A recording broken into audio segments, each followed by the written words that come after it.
ছেড়ে দেন।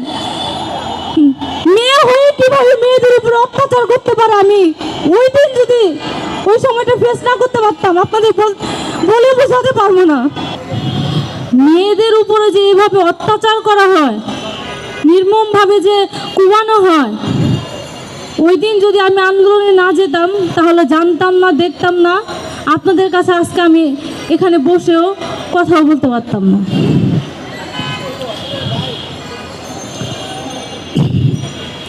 সেদিন ছিল 18 জুলাই। আমরা সবাই কোর্টের ভিতরে আন্দোলন নিয়ে বের হই। 4 থেকে 5 মিনিটের ব্যাপার। খালপাড় যে জায়গায় আমি আহত হয়েছিলাম, আমাকে যখন কোপ দেওয়া হয়, 2টা কোপ দেওয়া হয়েছিল, হাতে মার দেওয়া হয়েছিল। তো আমার উপরে একবার নয় 2-2বার অ্যাটাক করা হয়। আমাদের যখন অ্যাটাক করেছিল আমি পড়ে যাই। পড়ে যাওয়ার পরে আমার কোমরে 2টা কোপ দেয়, আমার হাতে মারধর, সারা শরীরে মারধর করে। তখন প্রথম স্টেপ ছিল যখন আমাকে অ্যাটাক করেছিল, তো আমি রক্তাক্ত অবস্থায়, আমি উঠে দাঁড়াতে পারতেছিলাম না। তখন আমার কোমরে অনেক ব্লিডিং হচ্ছিল। যার যার মতো তখন ওই আন্দোলনের সময় যখন অ্যাটাক করেছিল, যার যার মতো সবাই পালিয়ে যায়, যার যার মতো নিজেকে বাঁচানোর চেষ্টা করে। তখন আমি একা পড়ে গেছিলাম। যখন আমাকে কোবানো হয়েছিল, কোবানোর ঠিক 4 থেকে 5 মিনিট পর আমাকে আবার অ্যাটাক করা হয়। যখন আমাকে কোবাইছিল তারা ছিল ছাত্রলীগের সন্ত্রাসীরা। সেকেন্ড টাইম আমাকে ছাত্রলীগের যে নেত্রীগুলা, মেয়েগুলা, অনেক বড় বড় যে মহিলারা, ওনাকে আমাকে ধরে। আমি বুঝতেও পারি নাই যে আমার উপরে আবারও অ্যাটাক করা হবে। এই রক্তাক্ত অবস্থায় আমাকে যেভাবে মারধর করছিল বলার মতো না। আপনারা যদি ওইখানে থাকতেন তাহলে বুঝতে পারতেন। আমি একা পড়ে গিয়েছিলাম।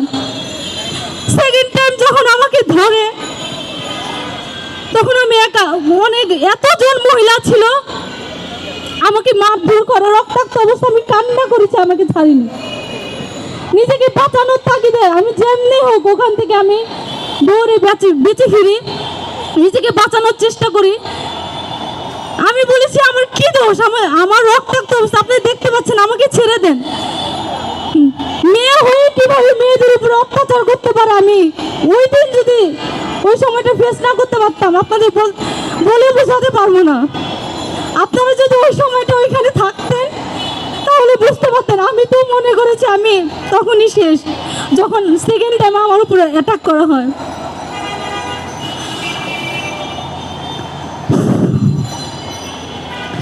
তারপর রক্তাক্ত অবস্থায় আমি দৌড়ে পালানোর চেষ্টা করি। তারপরেও পিছনে পিছনে রামদানি আমার উপরে অ্যাটাক করার চেষ্টা করে। তখন আমি একা পড়ে গেছিলাম। তারপরে সেন্সলেস হয়ে পড়ি। আমার এক ফ্রেন্ড, সে আমাকে দেখে চিনে ফেলে। সে আমাকে কোলে নিয়ে দৌড়ে আমাকে বাঁচানোর চেষ্টা করছে। ফার্মেসিতে নিয়ে গেছে। ফার্মেসিতে নিয়ে যাওয়ার পরেও তারা ভয়ে আমাকে দেখে শাটার বন্ধ করে দিছে। আমার রক্তাক্ত অবস্থা, কিভাবে পারে মানুষ? আমার রক্তাক্ত বন্ধ করার জন্য তারা ফার্মেসি শাটার বন্ধ করে দিয়েছে, আমাকে ঢুকতে দেয়নি। তারপর এক পর্যায়ে লুকিয়ে আমাকে 2তলা ওখানে ভবনে নিয়ে যাওয়া হয়, রক্তাক্ত বন্ধ করে।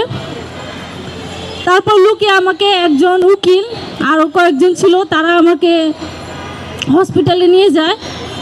তো হসপিটালে নিয়ে যাওয়ার পর আমাকে তখন ওই সময় 18 জুলাই যেদিন, সেদিন তো ইন্টারনেট সব কিছু অফ ছিল।